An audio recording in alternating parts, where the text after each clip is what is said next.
few months ago, I went on a road trip with a group of people from my church. We went to Wisconsin. It was a beautiful resort. It was a big room. And so on our second night there, we did an exercise. It's called the trust fall. Now the objective of this exercise was to close your eyes, and if you trust the person behind you who's going to catch you, you're going to fall. And you're going to have faith and you're going to trust that he will catch you. Now the person that was the catcher, he was a pretty big guy, pretty big dude. He can catch all of us. He can catch two of us at once. He was more than capable of catching any of us. But here we are in the room. We were looking around and we were just looking at who's going to go first, because we don't know whether we can trust the guy or not, even though he is and looks capable of catching any of us. Yet our trust in him was still kind of faint.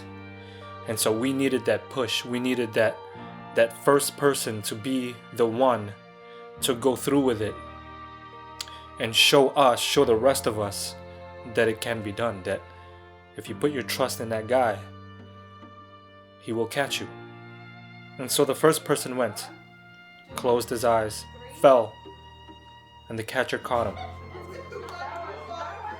After we have seen this, now we know to trust the catcher, because we've seen him catch the one before us. And so we needed that push. We needed that one person, that first person, to go through with it, to show us that, look, you can trust this guy. You can trust that he will catch you if you fall. And so Christianity is like that.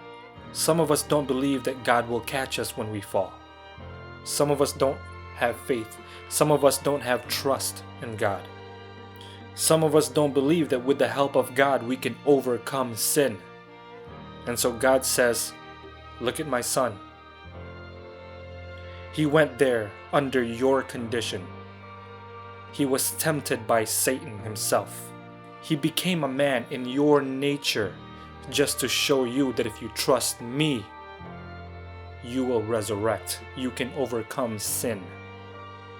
And so a lot of us believe this lie that we can never overcome sin. And a lot of us believe this lie, this watered down gospel. And a lot of us believe this lie that we can never follow in the footsteps of Christ. When Jesus himself says, come and follow me.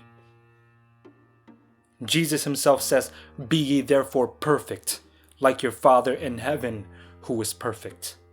Jesus himself says, go and sin no more. He has faith that we can do it, not by our own merits.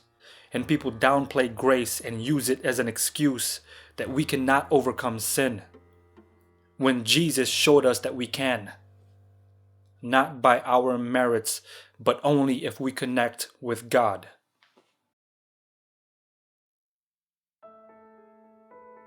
Titus 2 verses 11 and 12 says, for the grace of God that bringeth salvation hath appeared to all men, teaching us that, denying ungodliness and worldly lust, we should live soberly, righteously, and godly in this present world.